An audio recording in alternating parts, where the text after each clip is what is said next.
This is a good situation for Goff more than anything. They're giving Goff what he needs to try and succeed. Healthy competition to quarterback with Tim Boyle. Yes. Okay, yeah. Listen, we're giving you something here. Do something. Like, it's kind of like the guy poking the stick. Okay, do something. Do something. Yeah, and I disagree with what you said about this being good for DJ Chark.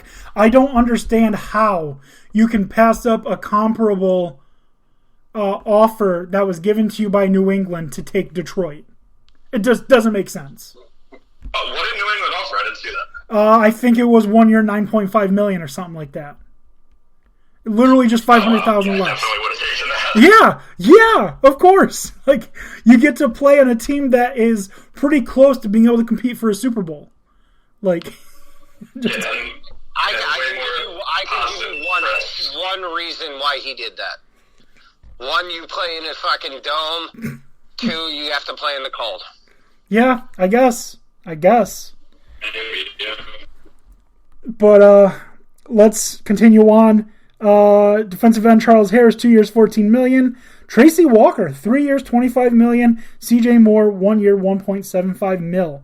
Solid, not great, but solid free agency so far for the Lions. Yeah. Let's move on to the Green Bay Packers. Wide receiver Devontae Adams, franchise tag, has informed the team he will not play on the franchise tag.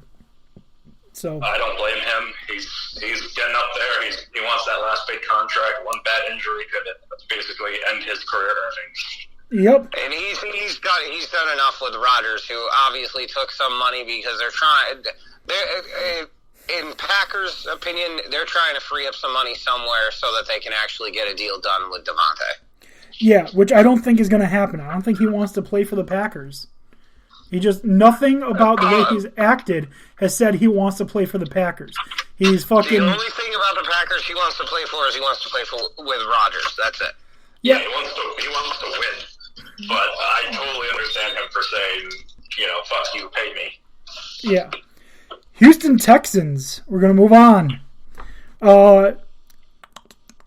Quarterback Kyle Allen, 1 year, $2.5 million. Some competition for Davis. Wide receiver Chris Conley, 1 year, $2 million. Dare Ogunbowale, 2 years, $3.3 million. Cedric Ogbuehi, 1 year, $1.4 million. This one's a little bit easier. AJ Cann, 2 years, $10.5 million. Justin Britt, 2 years, $9 million. Malik Collins, 2 years, $17 million. Christian Kirksey, 2 years, $10 million. Blake Cashman via trade. Desmond King, 2 years, $7 million. MJ Stewart, 1 year, $3 million. And Terrence Brooks, 1 year, $2 million. They gave us a pick for Cashman. I can't either. I don't understand it. But let's. Anything more you want to say about that? Solid free agency work, I guess. Addressing a lot of needs with Christian Kirksey and Malik Collins. Yeah, they got a lot. Let's move on to Indianapolis. All right. Tight end, Mo Alley Cox, 3 years, $18 million. Matt Pryor, 1 year, $5.5 million. Taekwon Lewis, 1 year, $3 million. Traded today for Yannick Ngakoue. Got rid of Rock Ya-Sin. And Brandon... how could they? What? I said, how could they? I don't know. Rock Ya-Sin's one of my favorite names, but it is what it is, I guess. Exactly. I don't even know if he's even good anymore, but I love the name. Yeah. And then Brandon Fackson, 1 year, doesn't give the details. Let's move on to the Jaguars. Let's get anything more to say about them. Not a great free agency so far, not horrible. Sorry, you're saying the Colts or the Jaguars? The Colts. Okay, yeah. I'll definitely agree with you with the Colts. Decent. Got rid of Wentz, got something for him. Big shocker. Good luck. Commanders with your stupid freaking name. Yeah, Washington football team is a better name. Yeah, with that. It honestly is. I would have rather kept calling them football team over Commanders. Ugh. Okay. The Jaguars went fucking nuts. What? Christian Kirk. Wide receiver Christian Kirk, 4 years, $72 million. Wide receiver Zay Jones, 3 years, $24 million. Tight end Evan Ingram, 1 year, $9 million. Tagged Cam Robinson, 1 year, $2 million for Will Richardson. Grabbed fucking Brandon Sheriff for 3 years, $49 million. Tyler Shatley, 2 years, $6.8 million. Foley Fatukasi, 3 years, $30 million. Foye Olukun, 3 years, $45 million. Darius Williams, 3 years, $30 million. Holy fuck, they loaded up for Trevor Lawrence. I mean, yeah, but like, there's like, I get that you have to overpay in free agency, but holy shit. Christian Kirk is not worth being paid. He's like, what, now the third highest paid wide receiver in the league? Third. That is bananas.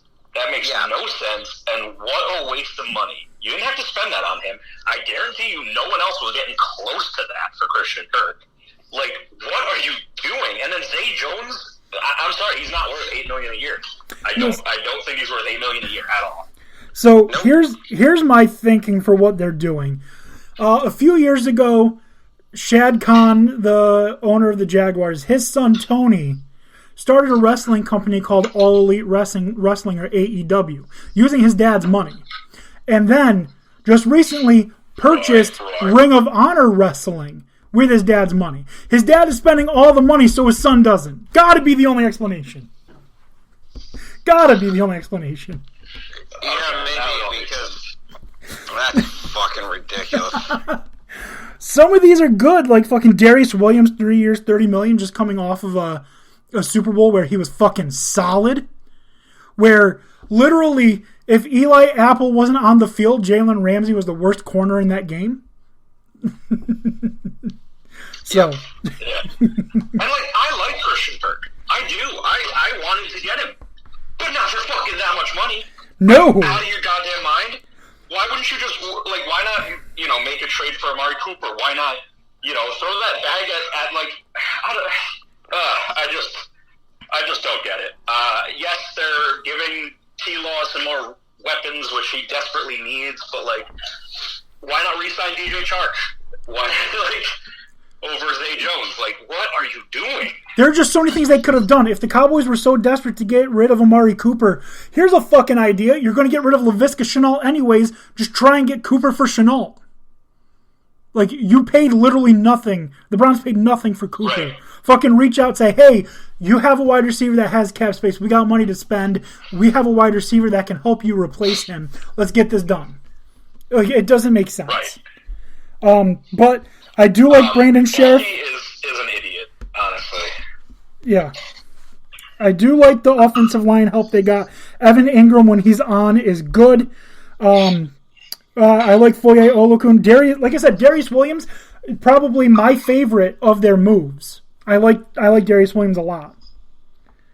Yeah, that's a fine move. It's just the receivers, like, breaking the wide receiver market for some reason on Christian Kirk was completely unnecessary. Evan Ingram, you could have paid probably $3 million less than that. I doubt he was getting bigger offers.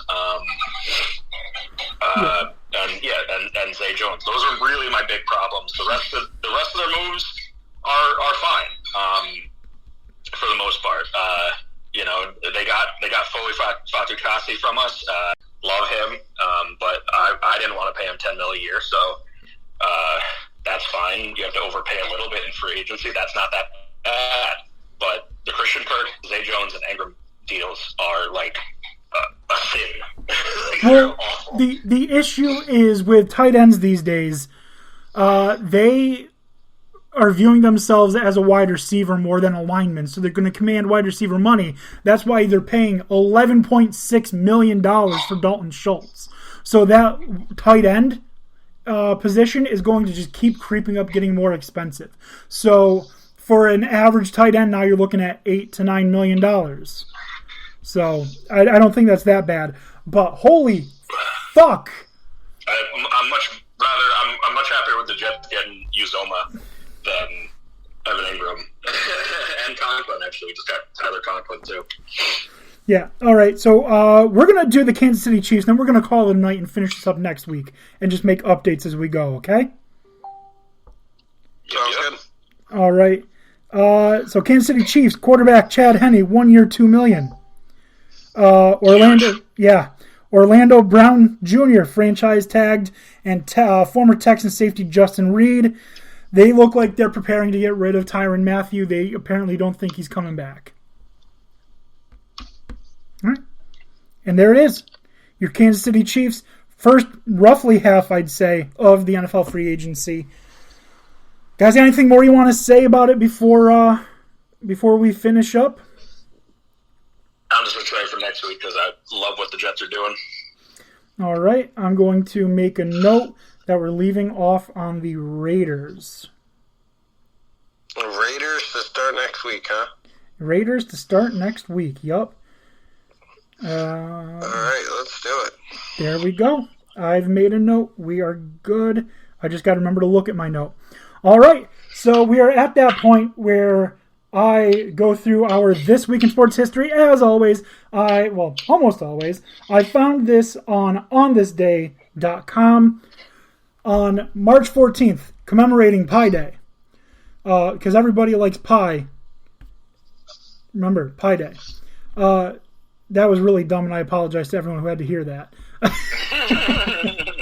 On March 14th, 1960, Philadelphia center Wilt Chamberlain sets NBA playoff record of 53 points in Warriors' 132-112 win over the Syracuse Nationals at the Philadelphia Civic Center. There you go. There you go. 53 playoff points for Wilt the Stilt Chamberlain in 1960. Dude was nuts. Wilt, great one. Yep. All right. Guys, I want to thank you all for listening. Dan, Tony, it was great to finally be able to do a show again. So for those of you looking for us on Twitter, we're at Dan Tony. On Facebook, we are Dan Tony Sports. So for Dan, Tony, and Dan in spirit, have a good night.